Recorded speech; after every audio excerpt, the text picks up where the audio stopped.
and I'm now joined by Fianna TD for Carlow KIlkenny, Peter Chap Cleere. Peter, you're very welcome to the Irish Political Roundup. The last time we were here in the Dála was the 18th of December. The new Dála was sitting. You were elected on the 29th, after the general election on the 29th of November. How have you been settling into your new role as a TD for Carlow KIlkenny? Yeah, really enjoying it so far, Paul. Obviously, it's a big adjustment to go from being a councillor to being a TD. We're in the process of opening our constituency office at Kilkenny at the moment as well, which is great. And it's brilliant that we now have a government in place, so we can really get down to the work. There's a lot of work to be done. The government is in place now, and we need to get on with it.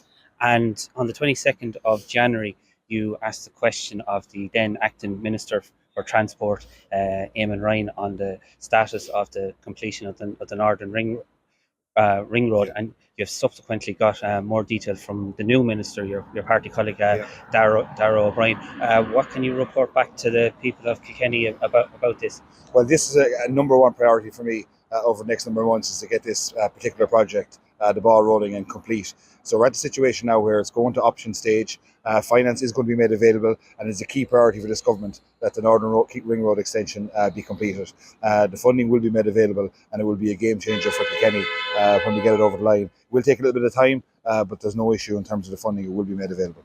Absolutely. And for our viewers who mightn't be familiar with this project, how important is it as an infrastructural project for the development of Kilkenny? It's absolutely key. I mean, it's of absolute strategic importance. It'll open up the whole city, and I suppose there's a lot of investment going in terms of infrastructure, and this is key to, I suppose, bringing Kilkenny city. It take time, because I believe the first phase was opened in 1985, and then the second phase wasn't open until 2007, so it's like 22 years of a gap. You know, these big projects, they do take time. They take time, but it won't take 22 years, Paul, I can guarantee you that. But look, as I said to you, a lot of preparatory work has gone on.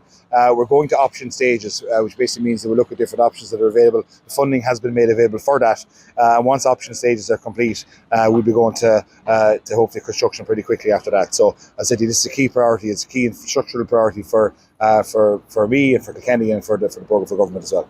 And as you said, that the completion of the northern section of the ring road is a key project for you. What other projects would you like to see delivered during your time as a TD? Yeah, there's lots. I mean, I suppose one good thing in the programme for government as well, Paul, is that there's huge investment going now into our roads network.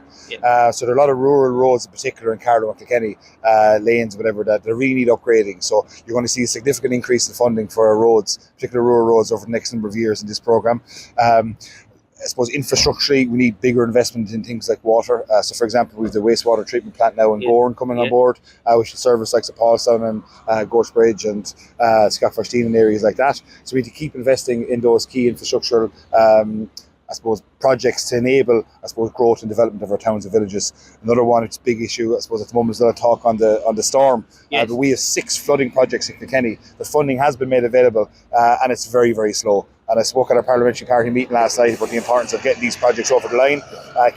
Craignamanagh is actually in the top 50, so that's actually in progress at the moment. Looks like they're going to planning towards the end of this year to get that project complete. But there's 6, there's Thomastown, Craignamanagh, with Freshford, Piltown, Innisteague and Ballyhale. We need to get those projects delivered ASAP. And those projects are really important for people living in those areas, because if you're living in an area that's continuously flooding, it's very hard to get insurance. Absolutely, and I mean, these events happened a number of years ago now, and there was huge furore and uproar at the time that we need to do this, that and the other, and whilst a lot of consultation has happened, 5 years since the consultants were appointed for Craignamanagh, for example, and we haven't actually got going yet really properly in terms of formally applying for planning. So there definitely is a need for greater urgency in terms of our planning side of things, and obviously on the housing side of things, I mean, we're really going to have to roll up our sleeves on the housing and get those numbers up, because as I said to you, we need to deliver 300,000 houses over the next 5 years, and that's going to be a challenge, but it's going to take all hands on deck to do that. And once the infrastructure is in place, it gives a chance. That's key.